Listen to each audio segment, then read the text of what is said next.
Once Christ has finished everything, you don't add anything to it. You only live from it. But in the world, because we have so much distraction, it always distracts us from what Christ has already done. The media is telling you something, your bank account is telling you something, your job is telling you something. Everything is speaking stuff which does not align with the truth. So even though you are one with God, this is how you feel all the time. How do you align yourself with the truth? Have a lifestyle of thanksgiving. So when you give thanks, your mind automatically aligns with the truth. You are convinced in your heart now. This is not just a theological concept, it's just not knowledge in your head. It becomes the conviction of your heart. Thanksgiving is such a practical tool that will keep bringing you back in the alignment of God's truth. Not something that you do on Sundays, but having a lifestyle of thanksgiving will bring you back into the alignment of God's truth, that you're one with God, you've been made righteous with God, that you can operate from the finished work of Christ.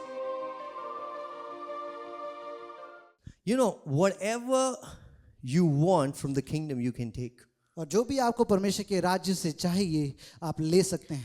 God has already given to us all things in His grace. और परमेश्वर ने अपने अनुग्रह में हमें सब चीजें दे दी हैं. It's on us for us to take. और ये हमारे ऊपर है कि हम उसको लेते हैं या नहीं. You want joy? Take.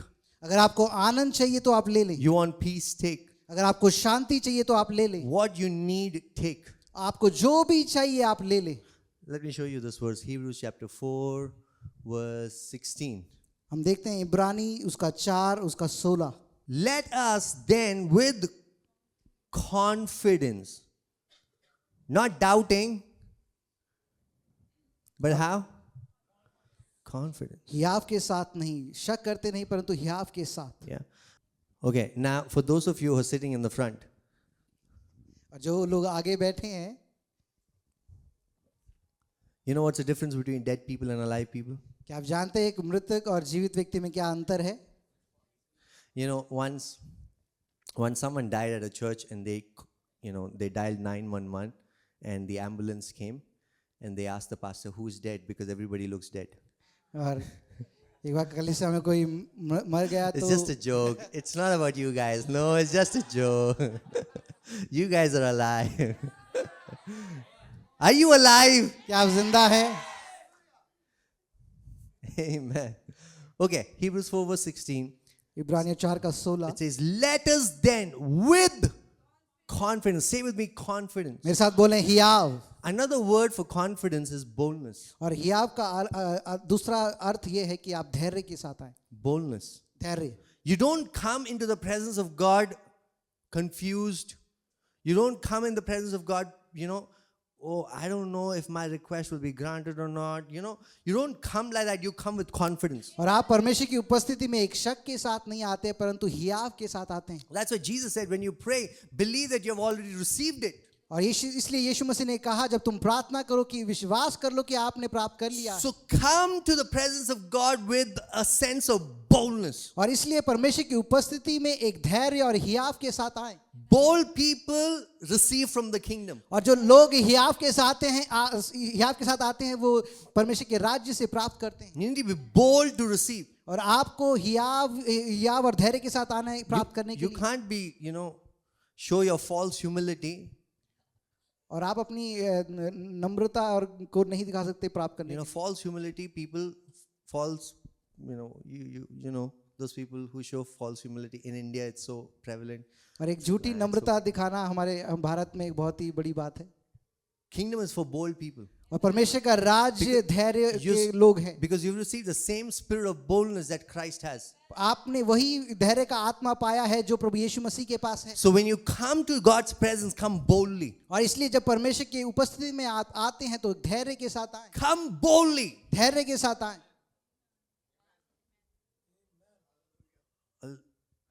I sense a lack of faith here. So और मेरे को विश्वास की कमी लग रही है इस तरफ. come boldly. और हियाव के साथ आए. So let us then with confidence draw near to the throne of grace that we may receive mercy. Here the word receive is also take. और यहाँ पर जो शब्द है प्राप्त करना इसका मतलब ये है कि लेना. You have to take mercy. और आपको अनुग्रह को लेना When है. you come to God's presence, take what is there for you. और जब आप परमेश्वर की उपस्थिति में आते हैं तो आप लें जो आपके लिए वहां पर है. And then it says, and find grace. Find, the word over there is discover. और ढूंढना जो वो शब्द वहां पर है, इसका मतलब है कि आप उसको खोजें. Meaning it's already there, but you need to discover. It's right under your nose, but you need to discover इसका grace. मतलब वो वहां पर पहले से है, परंतु आपको उसको खोजना है. So mercy is something that you take, grace is something that you discover. और जो अनुग्रह वो है जो आप प्राप्त करते हैं, परंतु अनुग्रह है जो आप खोजते हैं. To help in time of need. कि आपको जरूरत के समय वो सहायता करे. Okay. How many of you have needs? कितने लोगों के पास जरूरत है? Oh man, if I had like 4 more hands, I would be raising. Like, you have need. What do? हम क्या करते हैं जब हमारी जरूरत होती We है? come to God with confidence, हम with boldness, हम परमेश्वर की उपस्थिति में हियाव और धैर्य के साथ आते हैं, so that we can take His mercy and discover His grace, and that is all that you need for your life. ताकि हम उसके करुणा को प्राप्त करें और उसके अनुग्रह को खोजें. So for taking mercy, it requires a certain kind of effort that you make. और करुणा को प्राप्त करने के लिए आपको थोड़ा एफर्ट डालना जरूरी है. Because you cannot take what you don't know और has been made available for you. और आप वो नहीं ले सकते जो आप नहीं जानते हैं, जो आपके लिए वहां पर उपलब्ध किया गया You है. can only take what you know that has been made available for you. और आप वही ले सकते हैं जो आप जानते हैं कि आपके लिए वहां पर उपलब्ध किया गया God है. is rich in mercy. और परमेश्वर करुणा से भरा हुआ And He है. wants to give and show mercy to you. और इसलिए वो आपको अपनी करुणा दिखाना चाहता है. Take mercy. और इसलिए करुणा को लें. Amen. Amen. Now, you discover grace. और आप अनुग्रह को खोजें. Grace, how is grace found? It's discovered. और आप अनुग्रह को कैसे ढूंढते हैं? आप उसको खोजना है. Meaning, you need to have an attitude of learning. Grace is actually learned. और आपको आपके अंदर एक सीखने का स्वभाव होना चाहिए. If you understand grace comes in the currency of wisdom and insight. और अनुग्रह आता है ज्ञान और समझ में. How do you know that, Pastor Sam? It's in Ephesians 1 verse 8. और You इफिसियों have been 1 redeemed by the blood of Jesus according to the riches of His grace, which He lavished upon us in all wisdom and insight. और इफिसियों 1 के 8 में हम पढ़ते हैं कि उसने अपनी सारे ज्ञान और समझ हमें उसके उपस्थिति में दिया है. Amen. So grace comes in the currency of wisdom and insight. और अनुग्रह उसके ज्ञान और समझ में हमें प्राप्त होता है. How do you receive wisdom and insight? हमें कैसे ज्ञान और समझ प्राप्त होता है? You need to discover, meaning you need to be hungry to learn, hungry to receive that revelation. और आपको भूखा होना है कि आप सीखें और आप खोजें. See, Joseph had favor that he became the prime minister overnight. और यूसुफ के पास वो अनुग्रह था कि वो एक रात में ही वहां का प्रधानमंत्री बन गया. But just imagine if he only had the favor that opened doors, but he didn't have the wisdom that kept him there on the throne, what would happen? और क्या होता कि अगर उसके पास सिर्फ वो अनुग्रह होता कि वो प्रधानमंत्री बने, पर उसके पास वो ज्ञान और समझ ना होता.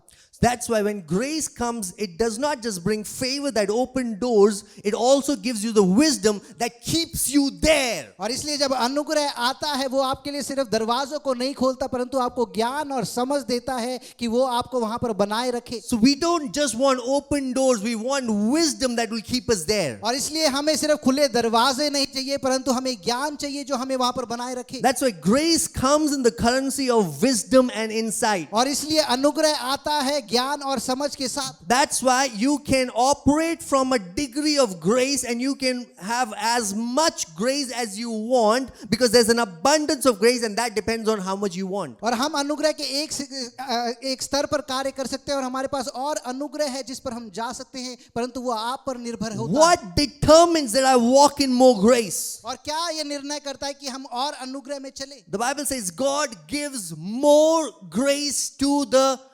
humble. और बाइबल बताती है कि परमेश्वर अधिक अनुग्रह देता है जो नम्र है. Because humble people, they want to learn. क्योंकि जो नम्र व्यक्ति है वो सीखना चाहता है. Amen. Are you receiving this? क्या प्राप्त कर रहे हैं? So if you are humble, you can receive more grace. और इसलिए अगर आप नम्र हैं तो आप और अनुग्रह को प्राप्त कर सकते हैं। You know what grace can do in a moment, you cannot do in 100 years. और जो अनुग्रह आपके लिए एक क्षण में करता है वो आप कई सालों तक नहीं कर सकते। Man, you want to live by God's grace. और आपको परमेश्वर के अनुग्रह में चलना है। You were saved by His grace, so live by His grace. आप परमेश्वर के अनुग्रह से बचाए गए हैं, इसलिए उसके अनुग्रह से जीवन को जिए। Amen. None of us took our cross and went to Golgotha and got crucified. None of us did that. It was Christ who did it. So when you were saved by grace, start living by the same grace. और इसलिए हम में से किसी ने भी अपना क्रूस उठाकर हम क्रूस पर नहीं चढ़े, परंतु अगर आप अनुग्रह से बचाए गए हैं तो अनुग्रह में जीवन को The जिए। same grace that saved you is the same grace with which you can live an abundant life here, right now. और वही अनुग्रह जिसने आपको बचाया है, उसी अनुग्रह के द्वारा आप बहुतायत के जीवन को जी सकते हैं यहाँ पर। When Jesus, He raised Lazarus up from the dead, He said, Lazarus, come out. और जब यीशु मसीह ने लाजरस को जीवित किया तो परमेश्वर ने बोला कि यीशु मसीह ने बोला कि लाजरस बाहर आ। Now if you understand, a dead body is like, they are wrapped in swaddling clothes. They are wrapped with linen clothes. They're tied. Their hands and legs are tied. So if you have to imagine with me, when Lazarus came out, how did he come out? और अगर आप जानते हैं तो एक मृतक शरीर को एक कपड़े में बांधा जाता है, लिनन के कपड़े में बांधा जाता है, तो आप समझें कि लाजरस कैसे बाहर आया जब उसको एक कपड़े में बांधा गया था। And then when he came out is when Jesus tells his friends, take off the clothes. और जब लाजरस बाहर आया तो प्रभु यीशु मसीह ने उसके दोस्तों को कहा कि उसके कपड़े को आप खोलें। Take off the clothes and set him free. और उसके कपड़े को खोलकर उसको आजाद करें। So how did Lazarus come out? और इसलिए लाजरस कैसे बाहर आया? Because the same power that raised him from the dead is the same power that got him out of the grave. और वही सामर्थ जिसने लाजरस को जीवित किया, वही सामर्थ है जो उसके कब्र से उसको बाहर लेकर आया। The same grace that delivered you from sin and death is the same grace that is going to give you the promotion. और वही अनुग्रह जिसने आपको पाप और मृत्यु से आजाद किया, वही अनुग्रह आपके जीवन में समृद्धि और आपके जीवन में प्रमोशन को लेकर आएगा। The same grace that delivered you from sin and death is the same grace that is going to give you a purpose, is going to give you fruitfulness in the ministry. और वही अनुग्रह जिसने आपको पाप और मृत्यु से आजाद किया, वही अनुग्रह आपके जीवन में फल को लेकर आएगा। It's the same grace. और वही अनुग्रह But you can step into that same grace, you can step into more dimensions of it, so you can have more grace as much as you want. और परंतु आप अनुग्रह के अलग स्तर को प्राप्त कर सकते हैं और अनुग्रह को अपने जीवन में प्राप्त कर सकते हैं अगर आपको वो चाहिए। Are you with me? Grace. You want to build your life on God's grace. और आपको अपने जीवन को परमेश्वर के अनुग्रह में बनाना है। See, the other option is by striving. और दूसरा ऑप्शन ये है कि आप खुद से परिश्रम करके आप करें।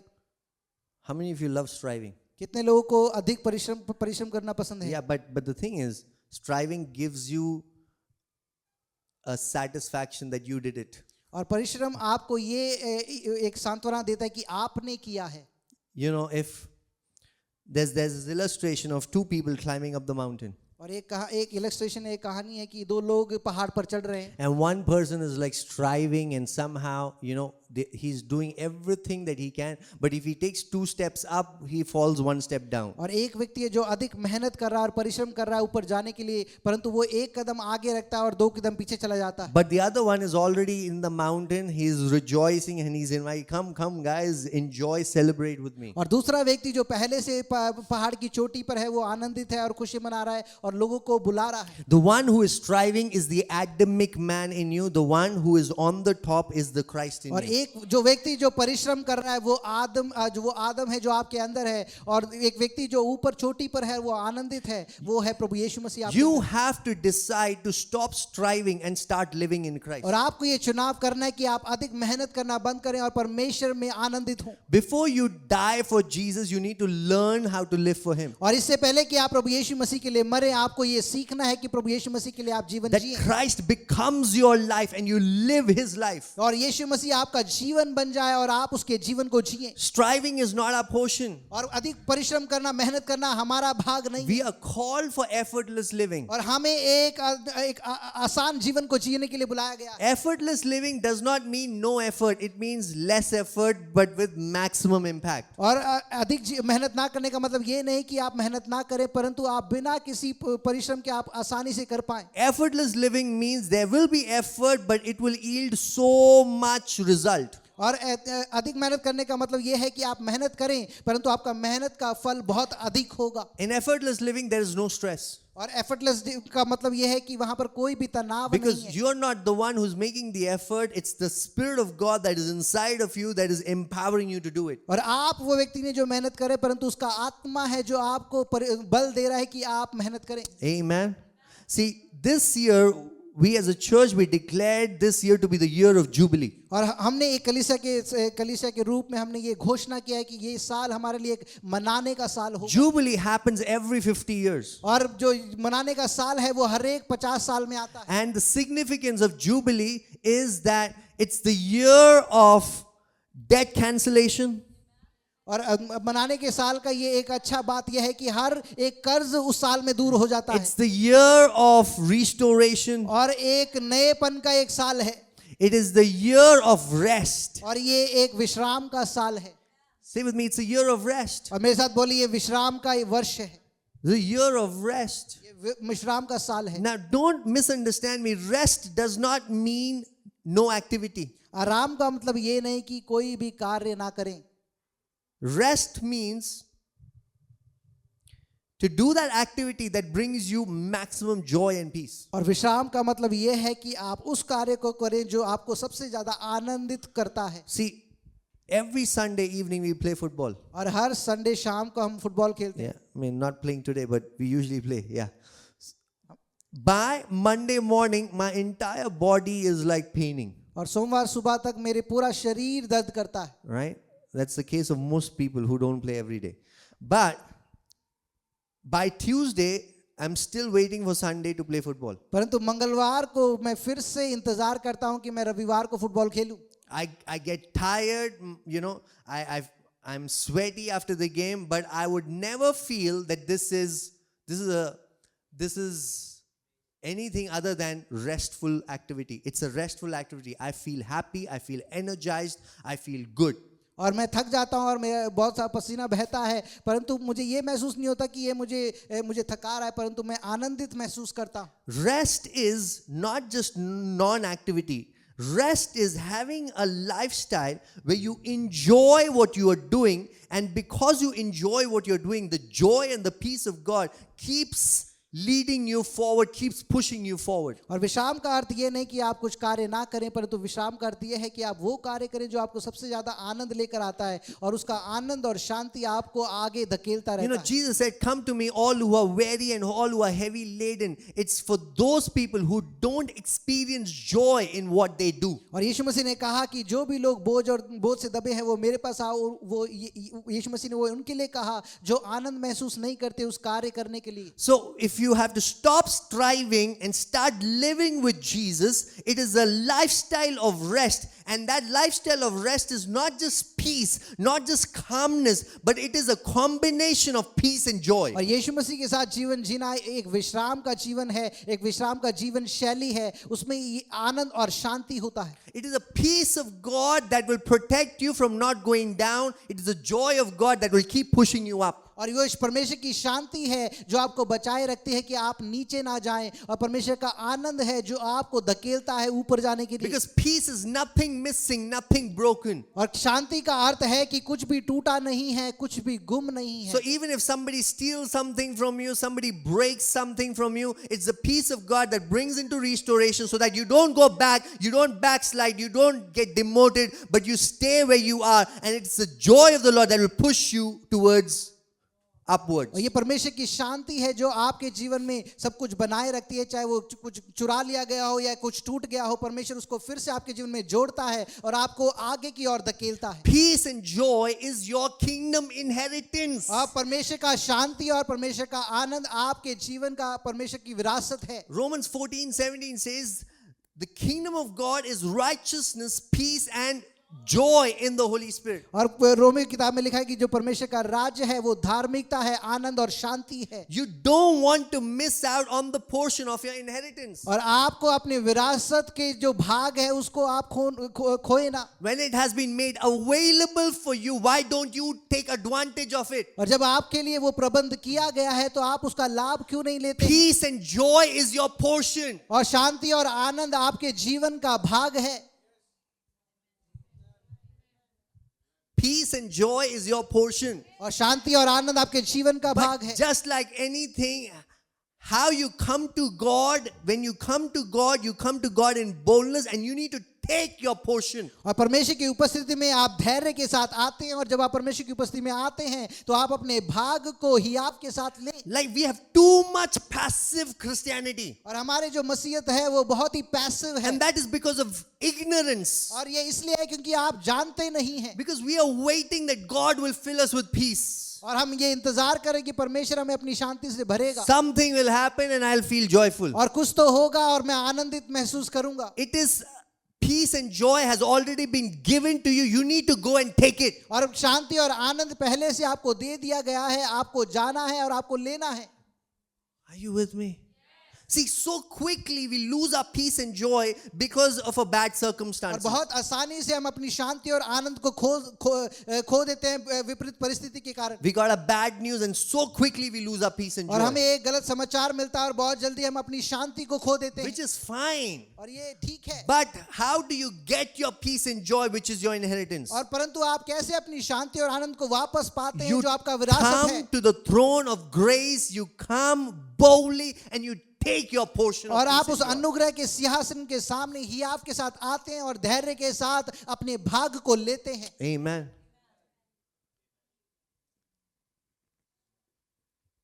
See, when I sang that song, I've got joy.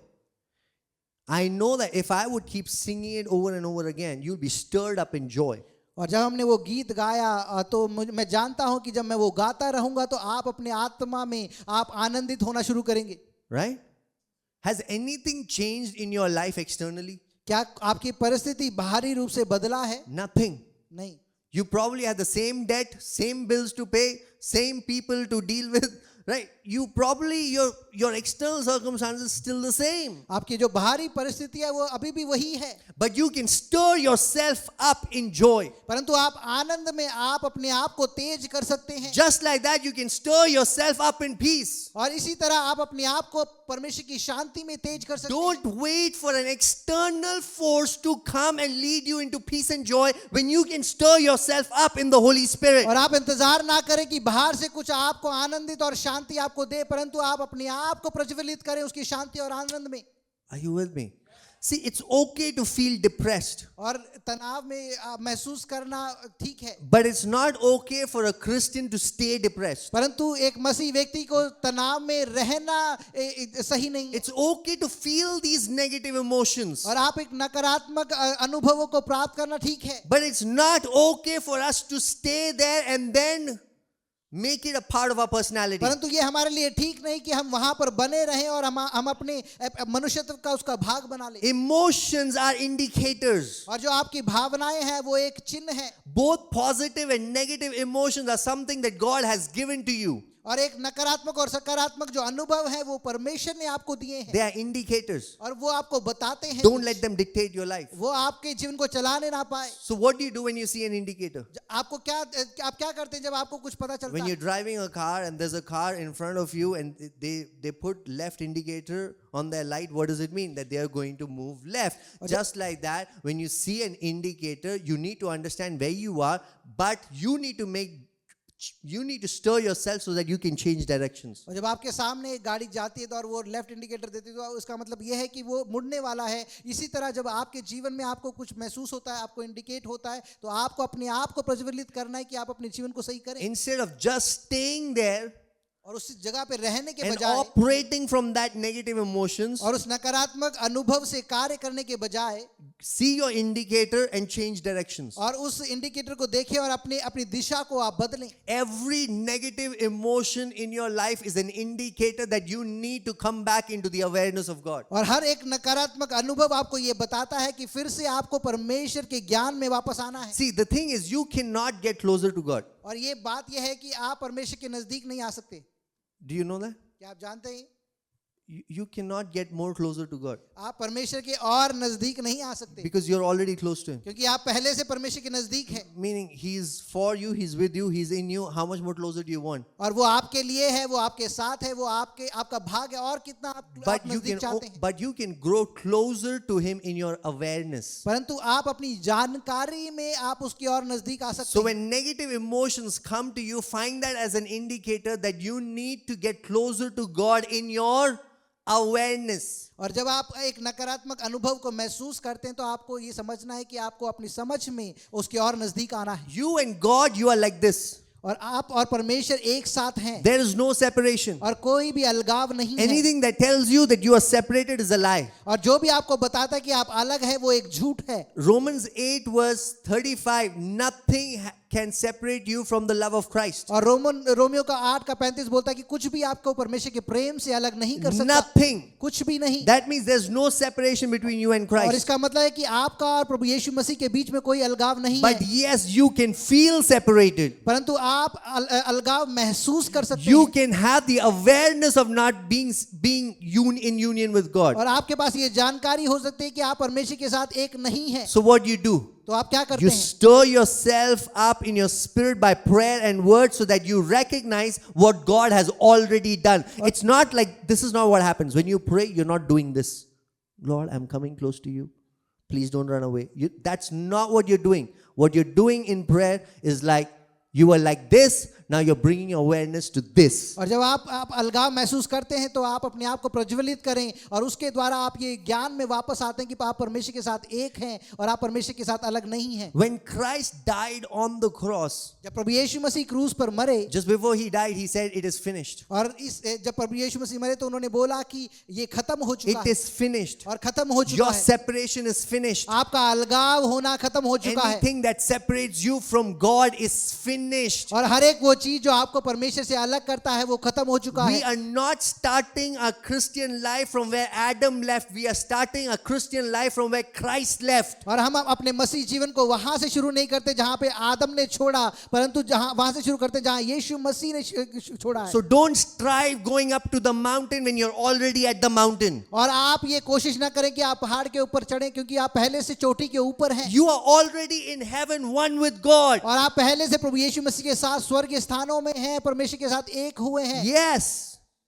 Ephesians chapter 2 verse 6 says, and he raised us up and seated us with him in the heavenly places in Christ Jesus. और इफिसियों का 2 का 6 बोलता है कि उसने हमें मुर्दों में से जिलाया और उसके साथ स्वर्गीय स्थानों में बैठाया है. You are already with Jesus in heaven. और आप पहले से प्रभु यीशु मसीह के साथ हैं स्वर्गीय स्थानों में. Are you with me? You're already in heaven. और आप पहले से स्वर्ग में हैं. So even when you pray, you should pray from the awareness that I'm already with Jesus. There's no separation. I'm already in heaven. और आप जब प्रार्थना करते हैं तो आपको इस जानकारी से प्रार्थना करना है कि आप पहले से स्वर्गीय स्थानों में हैं प्रभु यीशु मसीह के So साथ. in prayer, you're not climbing out of hell and then moving to earth and then going up to heaven. और No. प्रार्थना में आप ये नहीं कर रहे हैं कि आप नरक से निकल रहे हैं और एक एक कदम स्वर्ग की ओर बढ़ रहे हैं. Even before you pray, bring the awareness that you're one with God. और प्रार्थना कर शुरुआत करने से पहले से ही आप ये जान ले कि आप प्रभु यीशु मसीह के साथ एक हैं. Wow. Man, that was, thank you guys. 1 Corinthians 6 verse 17. पहला कुरिन्थियों उसका 6 का 17. But he who is joined to the Lord becomes one spirit with him.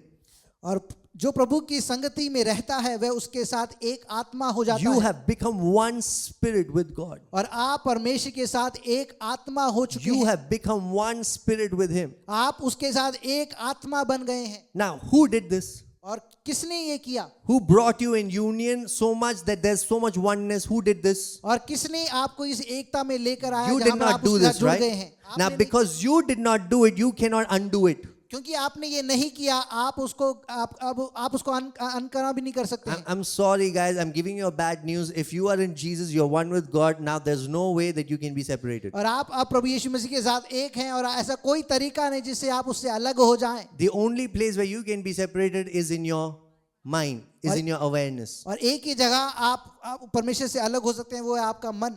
It's like being in a highly lit place and you still close your eyes to feel darkness. और इसका मतलब ये है कि आप एक रोशनी से भरे हुए कमरे में हैं और आप अपनी आंखों को बंद करें कि आप अंधेरे का अनुभव करें। Just because you've closed your eyes does not tell you the truth. Open your eyes and see that God is one with you. क्योंकि अपनी आंखों को बंद किया है, वो आपके बारे में सत्य नहीं बताता, इसलिए अपनी आंखों को खोलें। Amen. You're already one with God. और आप पहले से परमेश्वर के साथ एक हैं। Already one with God. पहले से परमेश्वर के साथ एक हैं। Let nothing take away that truth from you. और ये सत्य आपसे कोई भी छीन ना पाए। You know, Jesus in John chapter 10 verse 30 says, "Me and my Father are one." और प्रभु यीशु मसीह यूहन्ना की किताब में बोलता है कि मैं और मेरा पिता एक हैं। He is not talking about numerical oneness. और वो एक गिनती को नहीं बता रहा है। He is not saying, my name is Samuel and at home people call me Sam. And so Samuel and Sam are one. That's not what he's saying. और वो ये नहीं बोल रहा है कि मेरा नाम सैमुअल है परंतु मेरे घर में मुझे सैम बोलते हैं तो इसलिए हम एक हैं, वो ये नहीं बोल रहा। He is talking about that I am a different person. और वो ये बोल रहा है कि मैं एक दूसरा व्यक्ति हूँ। Father is a different person. और पिता एक अलग व्यक्ति है। But in our union, in our relationship, we become so close that we operate as one being. परंतु रिश्ते में हम इस तरह एक आ गए हैं कि हम एक व्यक्ति के समान कार्य करते हैं। Like a father and son are two different people, but they can come together as family to become one. और पिता और पुत्र दो व्यक्ति हैं परंतु वो एक परिवार के रूप में एक साथ आ सकते हैं कि एक व्यक्ति की तरह कार्य करें। Like husband and wife who are two flesh, but in relationship they become one. और पति और पत्नी दो व्यक्ति हैं परंतु विवाह के रूप में वो एक व्यक्ति बन जाते They हैं। operate as one being now. और वो एक व्यक्ति के रूप में कार्य करते हैं। This is what single people don't understand. और यही वो जो लोग जो सिंगल हैं वो नहीं समझते। That when you say your marriage vows, you're actually being crucified. और क्योंकि जब आप अपने विवाह के घोषणाओं को करते हैं इसका मतलब है कि आप अपने आप को क्रूस पर चढ़ा रहे हैं। And we are standing there celebrating your crucifixion. और हम आपके साथ खड़े हैं कि आपके क्रूस पर चढ़ाने को हम मनाएं। Because only after the crucifixion is the resurrection. क्योंकि सिर्फ मरने के बाद ही पुनरुत्थान होता है। But when you were raised, you're not raised how you died. You're raised as a different person now as one unit. और इसलिए जब आप मृतक होते हैं तो आप और जब आप पुनरुत्थान होता है तो आप एक विपरीत मनुष्यत्व के रूप में पैदा होते हैं। Your individuality as the single person is dead. और आपका अकेलापन है वो मर चुका है। That's what marriage is. और यही शादी है। Okay? Don't want to scare you, but it's amazing. मैं It's आपको fun. डराना नहीं चाहता परंतु बहुत ही अच्छा है। Yeah, it's really good. You know why in the world, going to pivot a little bit, why in the world marriage has such a negative connotation? क्या आप जानते हैं कि पूरी दुनिया में विवाह को एक नकारात्मक रूप से क्यों देखा जाता है? Because people don't want to grow up. क्योंकि लोग बढ़ना नहीं चाहते हैं। Grow up in the sense people don't want to crucify their ego. और इसका मतलब ये है कि लोग अपने ईगो को मारना नहीं चाहते हैं। People don't want to crucify their flesh. और वो अपने शरीर को मारना नहीं चाहते हैं। For I have been crucified with Christ. कि मैं प्रभु यीशु मसीह के साथ क्रूस पर चढ़ाया गया हूँ। So in a sense, you and Jesus, you are like in union. और इसका मतलब ये है कि आप और प्रभु यीशु मसीह एकता में हैं। That when other people see you, you guys are like one. और जब दूसरे लोग आपको देखते हैं तो इसका मतलब ये है कि आप लोग एक हैं। Amen. See, you cannot be like, Pastor Sam, we really like you, but we don't like your wife. Meaning, it's unacceptable. It doesn't work like that. Both of us are one. और आप ये नहीं बोल सकते pastor साहब मुझे आप पसंद है परंतु आपकी पत्नी मुझे पसंद नहीं है। And especially if you invite me home, I am taking for granted that my wife is also invited. Because we are one being. और हम दोनों एक समान है, एक व्यक्ति हैं। Can I tell you a funny thing? क्या मैं कोई एक मजाकिया बात बताऊं? In church, a lot of time happens when, people will come to me and they will confide in me and then tell me, don't tell Pastor Betty. और बहुत बार ये होता है कि कलीसिया में लोग मेरे पास आते हैं और मुझे कुछ बात बताते हैं और ये बोलते हैं कि आप पास्टर बेटी को ये मत बताएं। First sign of you being single. पहला चिन्ह कि आप अकेले हैं अभी। Second sign that you have no idea that we are not separated. If this hand knows something, this hand will automatically know. और आप- We are one. और आपको ये पता ही नहीं है विवाह के बारे में कि हम दोनों एक हैं। अगर एक हाथ को ये पता है तो दूसरे हाथ को भी पता है। Are you with me? क्या आप Just मेरे- just like that, you are one with Christ. और इसी तरह आप प्रभु यीशु मसीह के साथ एक हैं। You are one with Christ. आप एक हैं। So however your mind feels, it's something that you need to win by truth because you are one with Christ. That's what the Bible says. तो जैसा भी आपका मन में आप महसूस करें, परंतु आपको सत्य के द्वारा उसको जीतना है कि आप प्रभु यीशु मसीह के साथ एक हैं। You know why striving as a Christian does not yield any fruit? क्या आप जानते हैं कि अधिक परिश्रम करना मसीह के रूप में आपके जीवन में कोई फल नहीं It लाता है, actually messes you up. और वो आपके जीवन को बिल्कुल खराब कर देता है। It's like a painter came and gave to me a wonderful finished product of a painting. और इसका मतलब ये इस तरह है कि एक पेंटर ने आया और मुझे एक पूरी की हुई जो पेंटिंग है वो मुझे दी। And then I take some paint brushes and I try to put my creativity on top of it. और फिर मैंने अपने पेंट ब्रश लिया और अपनी कला को उस पर दिखाना शुरू See, you किया। guys are already laughing because you know I can't paint. और आप पहले से हंस रहे हैं क्योंकि आप जानते हैं कि मैं पेंट नहीं कर But सकता। that's how we live our lives when we try to add into what Jesus has already finished. और हम भी इसी तरह करते हैं कि जब जो प्रभु यीशु मसीह ने पहले से खत्म कर दिया है उसमें हम अपने भाग को जोड़ना शुरू कर देते You हैं। need to know what Jesus has already finished. आपको जानना है वो जो प्रभु यीशु मसीह ने पहले से खत्म कर दिया Jesus है। has already finished certain things. और यीशु मसीह ने कुछ चीजों को पहले से खत्म कर दिया है। That one, you're already in heaven. और एक की आप पहले से स्वर्ग में हैं। You're not striving to get to heaven. और आप परिश्रम नहीं कर रहे हैं कि आप स्वर्ग में जाएं। You're already in heaven. आप पहले से स्वर्ग में हैं। Ephesians 2 verse 6 says that. इफिसियों 2:6 ये बोलता है। Second, you are made one with Christ. और दूसरा आप प्रभु यीशु मसीह के साथ एक बनाए गए हैं। You are already made one with Christ. और आप पहले से प्रभु यीशु मसीह के साथ एक कर दिए गए There's हैं। no separation. और वहां पे कोई अलगाव नहीं है। You want to know more what क्या आप Jesus has done? क्या आप जानना चाहते हैं? और You are already made holy, righteous and cleansed. और आपको पहले से ही पवित्र, धार्मिक और धुला हुआ बनाया गया है। That God has already purified you, God has already made you holy, God has already made you righteous. और परमेश्वर ने पहले से ही आपको पवित्र बना दिया है और धार्मिक बना दिया है। 2 Corinthians 5:21 says, For he who knew no sin became sin for us so that you could become the righteousness of God. दूसरे कुरिन्थियों में ये लिखा है कि वो जो जिसने पाप को जाना भी नहीं वो आपके लिए पाप बना ताकि आप उसकी धार्मिकता को प्राप्त करें। Righteousness is God's nature and character. और धार्मिकता परमेश्वर का स्वभाव और उसका कैरेक्टर है। We have the same nature and character of God. और हमारे पास वही परमेश्वर का स्वभाव और उसका कैरेक्टर है। You don't grow, see, as you grow in grace, you don't grow in righteousness, you just receive righteousness. जब आप परमेश्वर के अनुग्रह में बढ़ते हैं तो आप उसकी धार्मिकता में नहीं बढ़ते हैं परंतु आपकी उसकी धार्मिकता को प्राप्त करते हैं। Righteousness is not something to grow into, righteousness is something that we receive. धार्मिकता वो नहीं है जिसमें आप बढ़े परंतु वो है जो आप प्राप्त करें। Amen. You don't grow in righteousness, you just receive righteousness. आप धार्मिकता में बढ़ते नहीं हैं, आप धार्मिकता को सिर्फ प्राप्त करते So हैं। when Jesus died on the cross and he was raised up, he already made you righteous. और इसलिए जब प्रभु यीशु मसीह क्रूस पर गया और वो जीवित हुआ तो आपने उसकी धार्मिकता को प्राप्त किया। Okay, let's read this verse, Hebrews chapter 9 verse 14. इब्रानियों उसका 9 का उसका 14। Hebrews 9:14. इब्रानियों 9 का 14।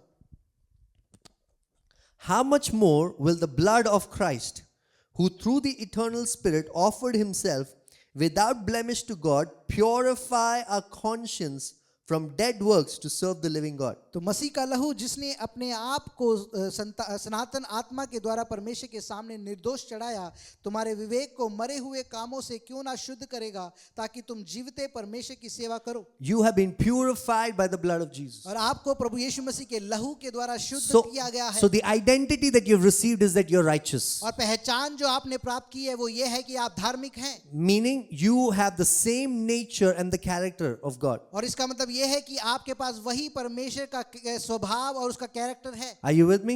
Now there are a lot of things that you're battling.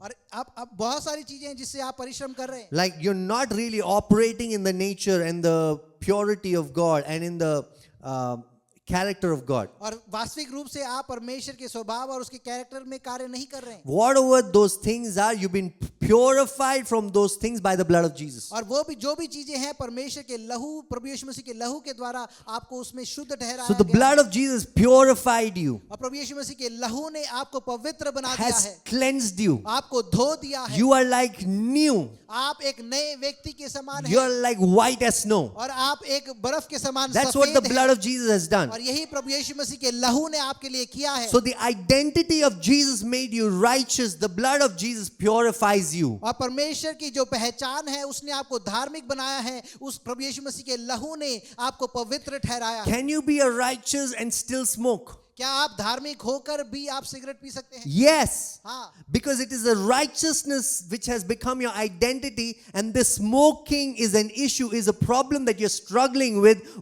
for which the blood of Jesus was shed so that you can be purified. क्योंकि जो पहचान है वो आपकी धार्मिकता है, परंतु जो प्रभु यीशु मसीह का लहू है आपको उस समस्याओं से आपको शुद्ध और पवित्र बनाता है। Now, am I saying that since you're the righteousness of God and since the blood of Jesus is purifying you, smoke? That's not what I'm saying. क्या मैं ये कह रहा हूँ कि परमेश्वर ने आपको धार्मिक ठहराया है और प्रभु यीशु मसीह का लहू आपको पवित्र बनाता है, इसलिए आप पी सकते हैं, सिगरेट पी सकते हैं? No, that's not what I'm saying. मैं ये नहीं कह रहा हूँ। See, when you encounter the grace that gives freedom, जब आप उस अनुग्रह को प्राप्त करते हैं जो आपको आजादी देता है, you also encounter the grace that empowers you to live freely. और आप उस अनुग्रह में वो सामर्थ भी प्राप्त करते हैं जो आपको आजाद करता है उन लतों से। See, just imagine I was walking down the road मेरे साथ ये कल्पना करें कि मैं रास्ते में चल रहा हूँ and I saw a pothole और मैंने एक गड्ढे को देखा and I see you और मैंने आपको देखा stuck in the pothole. और मैंने देखा कि आप उस गड्ढे में फंसे हैं। I don't deliver you so that you can jump into the pothole मैं again. आपको इसलिए नहीं छुड़ाता कि आप फिर से उसमें कूद जाएं। Right? So when God's grace delivers us from sin, it's not so that we can go back to it again. इसलिए जब परमेश्वर का अनुग्रह आपको उस गड्ढे से निकालता है, इसलिए नहीं कि आप फिर से उसमें कूदें। Is there grace available for freedom? क्या अनुग्रह उपलब्ध है आजादी के लिए? That even if you are in that pothole, God still sees you as righteous. और अगर आप उस गड्ढे में हैं, परमेश्वर फिर भी आपको एक धार्मिक व्यक्ति के And रूप से still देखता the है। blood of Jesus purifies you. और उसका प्रभु यीशु मसीह का लहू तब भी आपको पवित्र ठहराता है। Absolutely yes. और हाँ, Absolutely yes. हाँ। But grace does not give you the power to stay in sin. और अनुग्रह आपको सामर्थ्य देता नहीं है कि आप उसमें बने रहें। You can fall in sin, आप पाप में गिर सकते हैं, but you cannot stay in sin. परंतु आप पाप में ठहरे नहीं रह Because सकते। grace will give you the power to overcome sin. कि अनुग्रह आपको सामर्थ्य देगा कि आप उससे बाहर आए। Now, any time when people are struggling with sin, it is because they don't believe this truth that they have the same identity as God has, that they are the righteousness of और God. लोग अपने लतों में इसलिए फंसे रहते हैं क्योंकि वो इस पहचान को नहीं जानते कि परमेश्वर ने उनको धार्मिक ठहराया है। When someone who's struggling with smoking, और एक व्यक्ति जो सिगरेट पीने की लत में है, when he starts believing that he is the righteousness of God and he's not a smoker, he's the righteousness of God, that habit of smoking will just go away from him. जब वो ये विश्वास करना शुरू करता है कि परमेश्वर ने उसको धार्मिक ठहराया है और सिगरेट पीना उसके जीवन का भाग नहीं है, तो वो आसानी से उसको छोड़ पाता है। So any of our actions where we are struggling, it is because we truly don't believe what God has done in our identity. और इसलिए जब वो कार्य जिसमें हम अभी भी फंसे हुए हैं, ये बताता है कि आप अभी भी विश्वास नहीं कर रहे हैं जो प्रभु यीशु मसीह ने हमारे लिए किया है। Amen. Okay, let me show you another verse. Hebrews chapter 9, verse 14. इब्रानियों उसका 9 का 14। No, that's what we read. Hebrews chapter 10, verse 10. इब्रानियों उसका 10 का 10। And by that will we have been sanctified. Another word for sanctified is holy. And by that will we have been made holy through the offering of the body of Jesus Christ once for all. और उसी इच्छा से हम यीशु मसीह के देह के एक ही बार बलिदान चढ़ाए जाने के द्वारा पवित्र किए गए हैं। The identity of Jesus made you righteous. और प्रभु यीशु मसीह की पहचान ने आपको धार्मिक बनाया The है। blood of Jesus purified you. और प्रभु यीशु मसीह के लहू ने आपको पवित्र बनाया The है। body of Jesus made you holy. और परमेश्वर के देह ने आपको पवित्र बनाया है। You cannot become holy by your strength. और आप पवित्र नहीं बन सकते अपनी सामर्थ्य में। When Jesus said it is finished, you were made holy. जब यीशु मसीह ने बोला कि ये खत्म हो चुका है, आप शुद्ध ठहराए गए, You have been made holy, my friends. आपको पवित्र बनाया गया है। Now, the question is, do you believe in what the word says, or do you believe in what your experiences are telling you? और सवाल यह है कि क्या आप इस बात पर विश्वास करते हैं जो वचन बोलता है, या आप अपने अनुभव पर विश्वास करते Are हैं? you the righteousness of God? क्या परमेश्वर की धार्मिकता है? Are you purified by the blood of क्या Jesus? प्रभु यीशु मसीह के द्वारा शुद्ध ठहराए गए Have हैं? you been made holy by the offering of the body of Jesus? क्या आप प्रभु यीशु मसीह के देह को बलिदान के द्वारा आप पवित्र ठहराए गए See, हैं? the thing is, we want to say that we believe, but we don't. Somewhere we do battle with this. That's why we are learning to believe. और हम बोलना चाहते हैं कि हम विश्वास करते हैं, परंतु समस्या यह है कि हम सीख रहे हैं विश्वास करना। Because how many of you, here's my question, how many of you in your right mind will go and eat with the pigs of what they're eating? और हमें से कितने लोग अपनी सही मानसिकता में आप सूरों के साथ जाकर उसके खाने को खाएंगे? No one, right? कोई भी नहीं, Why? Because of your identity. क्योंकि आपकी पहचान है, Because of you know who you are. क्योंकि आप जानते हैं आप कौन हैं। That means when a person does something like that, it's because they don't know who they are. और इसलिए एक व्यक्ति जो गलत चीजों को करता है, इसका मतलब यह है कि वो नहीं जानता कि वो कौन है। It's not just about just having the teaching. It's not just about just having the concept. It's about walking in the fullness of that truth. और ये बस ये नहीं है कि आप उस शिक्षा को सीख ले, परंतु आप उस सत्य की पूरी पहचान में आप चलना शुरू करें। I can teach you on identity for the next 12 years and still struggle as in an orphan mindset. और मैं आपको पूरी जिंदगी पहचान के बारे में सिखा सकता हूं, परंतु आप पूरे जीवन भर आप उस समस्या में फंसे I रहें। can be a great teacher but bad in living it out. और मैं एक बड़ा अच्छा शिक्षक बन सकता हूं, परंतु उसको जीवन जीने में शायद मैं खराब हो So सकता हूं। when you're listening to this teaching, don't just receive it here. Believe it with all your heart that I am the righteousness of God. I've been made holy. I've been purified by the blood of Jesus. और इसलिए जब इन शिक्षाओं को आप सीखते हैं तो आप अपने मन में ना रखें, परंतु अपनी आत्मा में उसको प्राप्त करें और ये घोषणा करें कि मैं धार्मिक हूं, मैं शुद्ध हूं और मैं परमेश्वर के लहू के द्वारा पवित्र ठहराया गया हूं। 2 Corinthians 5:17 says, therefore whoever is in Christ, he is a new creation. All things have passed away. Behold, all things have become new. और दूसरा कुरिन्थियों 5:17 कहता है कि मैं परमेश्वर के साथ नया बना दिया गया हूं और मैं एक नया मनुष्यत्व हूं। You are a new creation. और आप एक नए मनुष्यत्व हैं। Jesus did not die just to get your sins forgiven. He died so that you will become new. आप प्रभु यीशु मसीह से इसलिए नहीं बना ताकि आपके पाप क्षमा हो, परंतु आप एक नए मनुष्य बने। Jesus did not just fix you. He remade you, recreated you, redesigned you. आप प्रभु यीशु मसीह ने सिर्फ आपको ठीक नहीं किया, परंतु आपको पूरी तरह नया कर दिया है। Amen. Now here's a challenge. यहाँ पर एक चुनौती है। Hear what God says about you. और सुने जो परमेश्वर आपके बारे में कहता है। Don't listen to what the society says about you. और ये ना सुने जो ये सोसाइटी आपके बारे में Let the voice of God supersede the voice of the society. और परमेश्वर का आवाज इस दुनिया की आवाज से अधिक आपके जीवन में हो। Amen. So when society says you're still a smoker, you be like, I'm the righteousness of God. I struggle in smoking, but I'm the righteousness of God. I believe that God has delivered me. Because it is this truth that will deliver you from the power of smoking. और जब society बोलते हैं कि आप अभी भी cigarette पीने के लत में है, तो आप अपने आप से ये बोलें कि मैं परमेश्वर की धार्मिकता हूँ, मैं परमेश्वर के लहू के द्वारा आजाद किया गया हूँ और पवित्र हूँ। Now, how many of you think that is easy? That you can believe in what God says over what society says. कितने लोग समझते हैं कि यह आसान है कि आप उस बात पर विश्वास करेंगे जो परमेश्वर आपके बारे में कहता है, इसके बजाय कि जो आप लोग आपके बारे में कहते हैं। Second, believe in what God says over what the enemy says. और आप परमेश्वर पे विश्वास करें इसके बजाय जो शत्रु आपके बारे में कह रहा है। The enemy is telling you something. और शत्रु आपके कुछ कह रहा है। The enemy is telling you your future is hopeless, you're naked, you can't do it, you are a loser. He's speaking words into your life. You should reject that and believe what God says. और शत्रु आपके जीवन में बोल रहा है कि आप आशाहीन हैं, आपका भविष्य नष्ट हो रहा है और आपके पास कोई भी आशा नहीं है, परंतु आप उसके झूठ को ना सुने, परंतु जो परमेश्वर आपके बारे में बोलता है उसको सुने। Amen. Now the third one, this is more difficult. और तीसरा ये और मुश्किल है। Believe what God says, don't believe what you say about yourself. विश्वास करें जो परमेश्वर आपके बारे में कहता है, इसके बजाय कि जो आप अपने बारे में कहते हैं। Don't believe what you think about yourself. उस बात पर विश्वास ना करें कि जो आप सोचते हैं आप हैं, Because what you think about yourself is incomplete and is misinformation. What God says about you is perfect.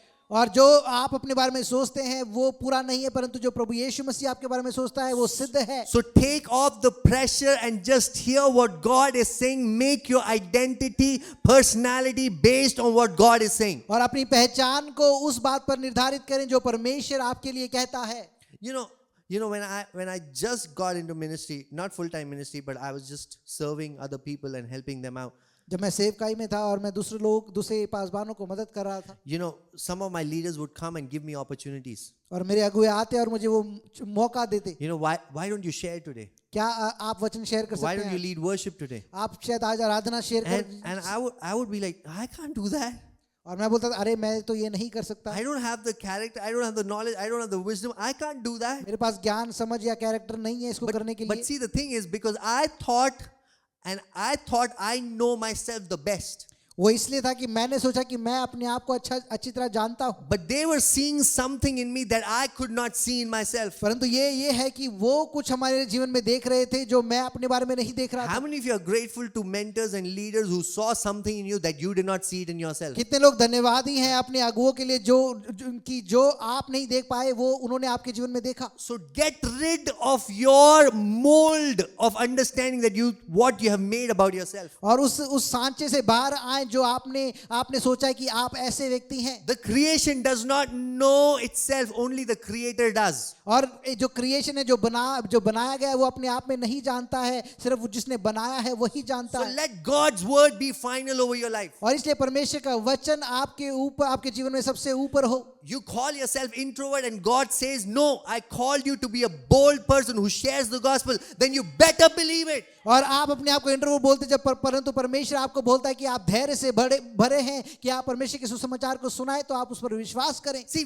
we put these labels, and now because of education and psychology and blah blah blah, we can get comfortable in our limited identity. और हम अपने आप को अलग अलग चीजों से label कर देते हैं और अपनी सीमित पहचान को अपने ऊपर बना लेते हैं। You are not what you say you are what God says you are. और आप वो नहीं है जो आप बोलते हैं आप हैं, परंतु आप वो हैं जो परमेश्वर बोलता है आप हैं। You are a child of God. आप परमेश्वर के पुत्र हैं। You are an overcomer. और आप विजेता से बढ़कर You are हैं। chosen by God. और आप परमेश्वर के द्वारा चुने You गए are हैं। predestined to be conformed to the image of Jesus. और आप पहले से ठहराए गए हैं कि आप परमेश्वर के पहचान में बने। You are foreknown by God. You are called by God. You are justified by God. You are glorified by और God. आप पहले से परमेश्वर के द्वारा जाने गए हैं, आप परमेश्वर के द्वारा बुलाए गए हैं, चुने गए हैं, और आपको परमेश्वर ने निर्धारित किया है। Amen. Don't let any lie of the enemy take away the joy of being in Christ. और शत्रु का कोई भी झूठ आपको परमेश्वर की उस उपस्थिति और उसके आनंद में बने रहने के लिए आपसे छीने नहीं। Amen.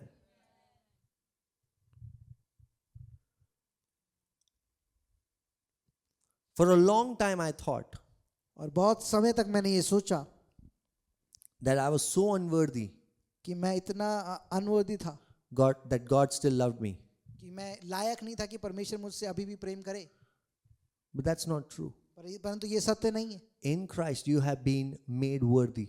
और प्रभु यीशु मसीह में हमें लायक ठहराया। Colossians 1:12, He has qualified you. और कुलुस्सी की किताब में लिखा गया है उसने हमें क्वालिफाई किया You है। have been qualified. उसने हमें योग्य You ठहराया have है। been made worthy. और उसने हमें योग्य ठहराया You've है। been made worthy of His love. और आपको योग्य ठहराया गया है उसके प्रेम के लिए। You were not some trash that was thrown and then God took pity on you. No, you were always His child who was lost, but then He found you and He brought you into His home and He still loves you. और आप उस कूड़े के समान नहीं है कि जिसमें परमेश्वर ने दया दिखाई, परंतु आप पहले से उसके पुत्र थे और आपको परमेश्वर ने फिर से अपने राज्य में आपको जोड़ा है। Don't think that the Father started loving you after the cross. The Father always loved you. You did not become lovable after Jesus. और आप ये मत सोचे कि परमेश्वर ने आपसे प्रेम सिर्फ क्रूस के बाद शुरू किया, परंतु वो पहले से ही आपसे प्रेम करता आता John है। 3:16, for God so loved the world. That was before the cross. So he loved you. यूहन्ना 3:16 कि परमेश्वर ने दुनिया से प्रेम किया, वो एक क्रूस से पहले की बात है। Even when we were enemies of him, he still loved us. और जब हम उसके शत्रु थे तो परमेश्वर ने तब भी हमसे Even प्रेम when we किया। were sinners, he still loved us. और जब हम पापी थे तब भी परमेश्वर ने So हमसे then प्रेम what किया। makes you think that today when you know him, when you know scriptures, when you pray, what makes you think that something can separate you from God and he does not love you the way he loved you? तो आप ये क्यों सोचते हैं कि आज जब आप परमेश्वर के वचन को जानते हैं, उसको जानते हैं, तो आपके जीवन में ऐसा कुछ हो सकता है जो You परमेश्वर के are प्रेम को अलग कर loved सके? by God.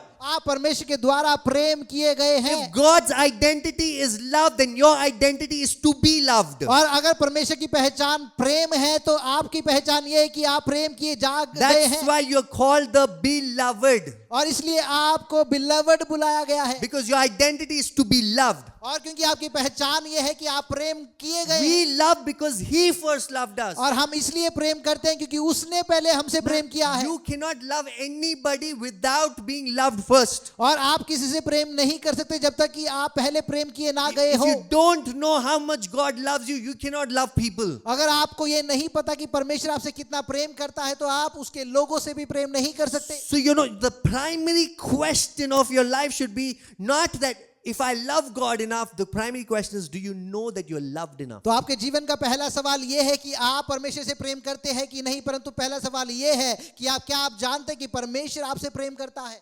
He loves you. वो आपसे प्रेम करता है। Not just a concept here. Yeah, God is good all the time. We sing these songs, but it doesn't really sink here. It's like to have 100% assurance and conviction that I'm loved by God. और सिर्फ अपने मन में आपकी जानकारी होना नहीं कि परमेश्वर भला है, परंतु पूरा आप अनुभव होना और ये जान लेना कि परमेश्वर मुझसे प्रेम करता है। A person who is flowing in the knowledge of God's love, flowing in the awareness of God's love, he cannot contain. It will overflow. और एक व्यक्ति जो परमेश्वर के प्रेम के ज्ञान में भरता है तो वो उस प्रेम को अपने अंदर नहीं रख सकता, परंतु वो बहेगा उसके जीवन से। He will overflow. वो बहना शुरू करेगा। That love will seep from somewhere from his life. और वो जो प्रेम है वो कहीं ना कहीं से उसके जीवन से निकलना शुरू करेगा। That's why when you are filled with God's love, you'll automatically love. और इसलिए जब आप परमेश्वर के प्रेम से भरे होते हैं तो आप अपने आप ही दूसरों से प्रेम करते So हैं। that's why when you don't think that you have the capacity to love, that means you need to be filled again. और इसका मतलब जब ये है कि अगर आपको ये महसूस नहीं होता कि आपके पास ये योग्यता है कि आप प्रेम करें, इसका मतलब ये है कि आपको फिर से भरना है उसके Get प्रेम back to से that reality. और उस वास्तविकता में फिर से वापस In आए your awareness, अपनी जानकारी में I am loved by कि God. मैं परमेश्वर के द्वारा प्रेम I किया have गया been हूँ made righteous by और मैं God. परमेश्वर के द्वारा धार्मिक ठहराया I've गया been हूँ, made holy by मैं God. परमेश्वर के द्वारा पवित्र ठहराया गया हूँ।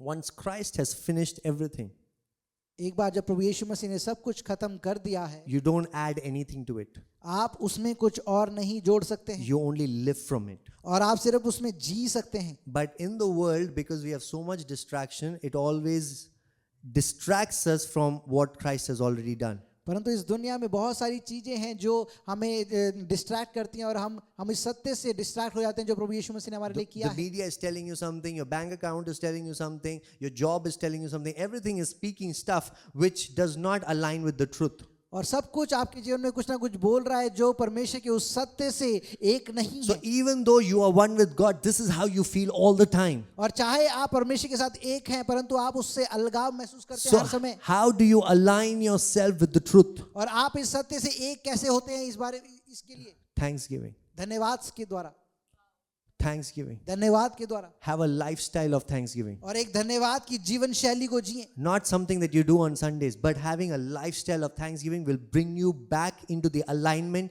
of God's truth, that you're one with God, you've been made righteous with God, that you can operate from the finished work of Christ. और सिर्फ रविवार को नहीं परंतु हर दिन इस जीवन शैली को जिए कि आप धन्यवादी हो और आप परमेश्वर के साथ एक हो जाते हैं। So here's an example. और ये एक उदाहरण है, You feel separated आप अलगाव महसूस कर रहे हैं and you feel like you've gone far away from और God, आपको लगता है कि आप परमेश्वर से बहुत दूर चले गए हैं feeling hopeless, और आप आशाहीन हैं you're feeling fear, और आप डर महसूस you're कर रहे हैं feeling shame, guilt, आप- condemnation, और शर्म और आप लज्जा महसूस कर रहे हैं just by giving thanks. और सिर्फ धन्यवाद करने के द्वारा What do you give thanks for? आप किस लिए धन्यवाद देते हैं? What do you give thanks for? You किस लिए give धन्यवाद thanks for what God has already done, not for what God is going to do. You give thanks for what God has already done. आप धन्यवाद देते हैं उन चीजों के लिए जो प्रभु यीशु मसीह ने पहले से कर दिया है, उन चीजों के लिए नहीं जो परमेश्वर करने जा So रहा when है। you give thanks, इसलिए जब आप धन्यवाद देते your हैं mind automatically aligns with the truth. और आपका जो मन है वो अपने आप से उस सत्य के साथ You एक हो are जाता है convinced in your heart now. और अपने हृदय में आप सिद्ध हो जाते This हैं। is not just a theological concept, it's just not knowledge in your head, it becomes the conviction of your heart. और ये सिर्फ आपके मन की जानकारी नहीं परंतु आपके हृदय की पूरी एक कन्विक्शन बन जाता है। I'm saying this is such a thanksgiving is such a practical tool that will keep bringing you back in the alignment of God's truth. और धन्यवाद देना एक टूल है जो आपको फिर से वापस लेकर आता है उस जानकारी में कि परमेश्वर के साथ आप एक हैं To take a moment, और एक क्षण लें thank you Jesus. और धन्यवाद दें I am loved. कि मैं प्रेम किया गया हूं, I am your beloved. मैं आपका पुत्र हूं I am the righteousness of और God. मैं आपकी For धार्मिकता। how long do you do it? आप कब तक ये करें? Till you feel convinced. जब तक आप पूरी तरह आप कन्विंस ना हो। It's not an exercise, it's not a religious duty. और ये एक धार्मिक कार्य नहीं है Do it till you are convinced, till you convince your mind. और तब तक करें जब तक आपका मन ये बात को ना मान ले। You know, anything that we do in the kingdom is not to convince God, it's to convince you. और जो भी हम राज्य में करते हैं वो परमेश्वर को मनाने के लिए नहीं परंतु अपने आप को मनाने के लिए करते हैं He's a God of faith. और वो परमेश्वर विश्वास का परमेश्वर है But we sometimes are unbelieving believers. परंतु हम एक विश्वासी होते So हैं। you have to tell your mind, इसलिए आपको अपने मन को बताना है calm down. आप ठंडे हो जाएं, You are loved by God. आप प्रेम किए गए हैं। Especially when you get a bad news and you're like all flustered, calm down. You are God's beloved. और आप मुख्य रूप से जब आपको एक नकारात्मक समाचार मिलता है तो उस समय आप ये अपने आप को बोलें कि आप परमेश्वर के द्वारा प्रेम किए गए हैं। Amen. Live from a place of victory. Don't live for victory.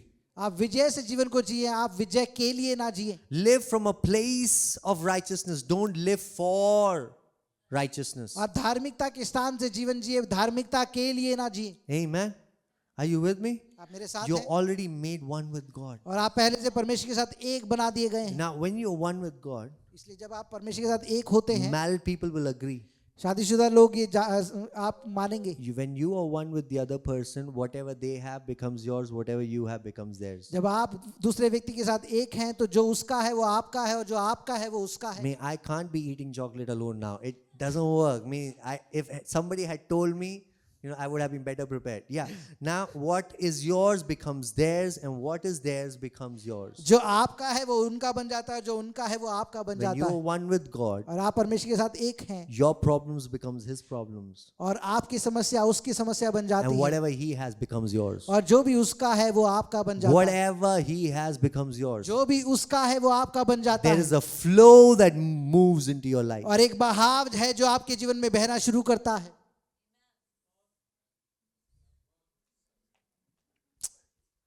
Man, come on. So, I've done this illustration so many times, but I'll do it again. और मैंने ये इलस्ट्रेशन पहले भी किया है परंतु मैं फिर से करूंगा। When nobody is seeing, जब कोई नहीं देख रहा है, take your pinky finger, अपनी छोटी उंगली को लें plug it in the socket, और आप एक स्विच बोर्ड में डाल दें and switch it on.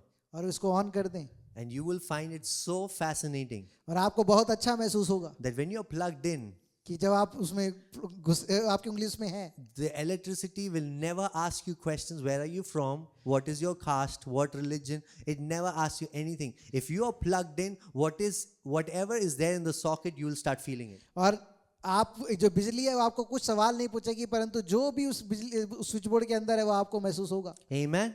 So when you are plugged with God, इसलिए जब आप परमेश्वर के साथ एक हैं, the life of God starts flowing in you परमेश्वर का जीवन आपके अंदर बहना शुरू करता है without any questions asked. और बिना किसी सवाल के। Doesn't ask you, did you pray enough? Did you read the Bible enough? Did you do this? No. Without any questions asked, if you are plugged in God, what God has starts flowing in you. बिना किसी सवाल के कि आपने प्रार्थना किया है या आपने वचन पढ़ा है, बिना किसी सवाल के जो परमेश्वर के पास है उसका जीवन आपके अंदर बहने लगता है। What flows from God?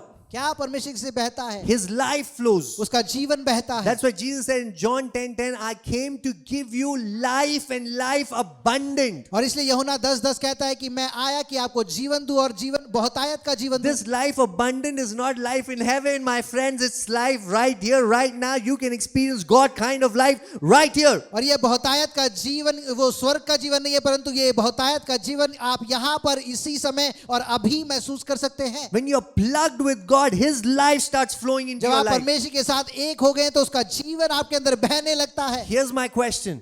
How मेरा many सवाल- of you know that Jesus wants to give you His abundant life? और कितने लोग ये जानते हैं कि प्रभु यीशु मसीह आपको आप उसकी बहुतायत जीवन देना चाहता What है? do you do with the gift of life? और आप क्या करते हैं उस जीवन के तोहफे के साथ? What do you do? What do you क्या do with an iPhone? You call. What do you do with a computer? You play games. What do you do with the gift of life? और आप iPhone के साथ आप बात करते हैं, आप और आप कंप्यूटर के साथ आप खेलते हैं, परंतु आप जीवन के साथ क्या करते हैं? Because this takes rocket science. और इसमें रॉकेट साइंस लगेगा। What do you do with the gift of life? आप जीवन के तोहफे के साथ क्या करते हैं? You live. आप जीवन जीते हैं। You live. आप जीवन जीते हैं। Stop striving, start living. और आप अधिक परिश्रम करना बंद करें, जीवन जीना शुरू करें। Stop striving in Jesus, start living in Jesus. और आप यीशु मसीह में परिश्रम करना बंद करें, परंतु यीशु मसीह में जीवन जीना शुरू करें। Don't add anything to what Christ has done. और आप जो प्रभु यीशु मसीह ने कर दिया है उसमें कुछ जोड़ने की कोशिश ना करें। Yeah. Just leave it as it is. और जैसा है वैसे छोड़ दे।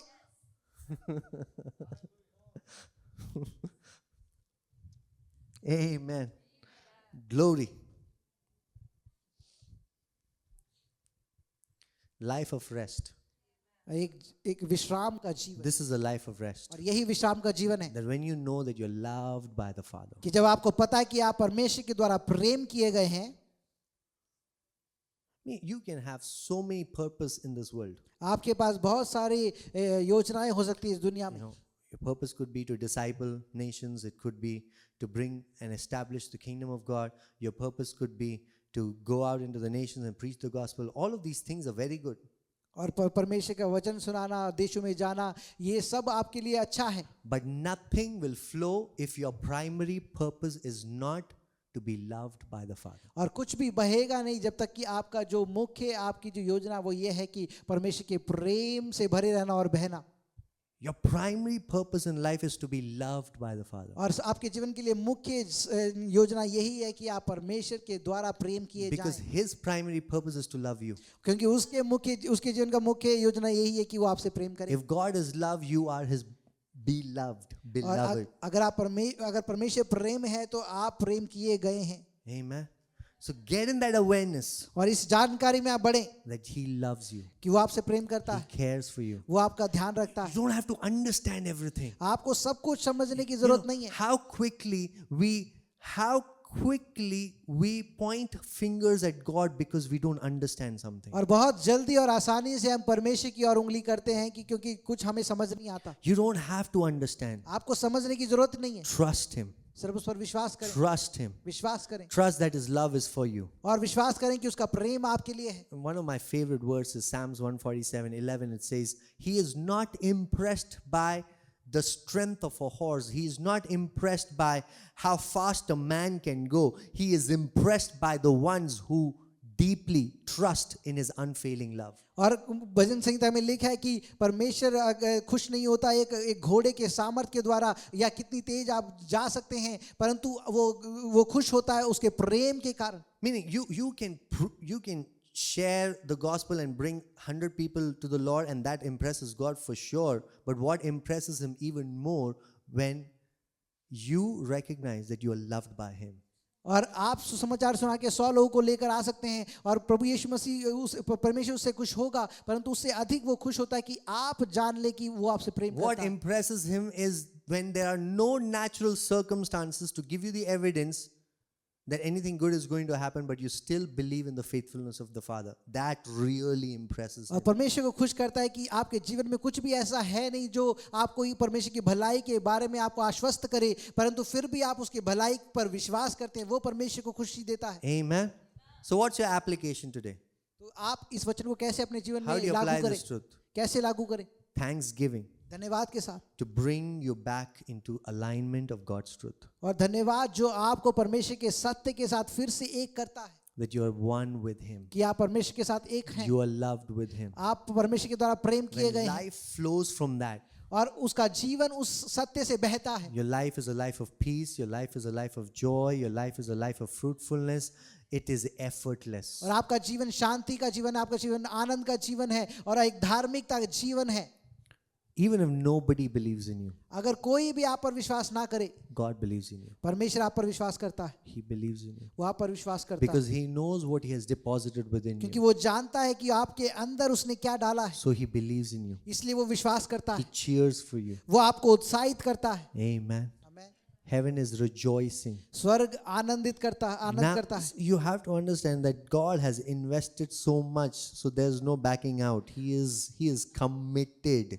और आपको ये जानना है कि परमेश्वर ने अपना सब कुछ आपके अंदर दे दिया है, तो आप परमेश्वर पीछे नहीं हटेगा। He is committed.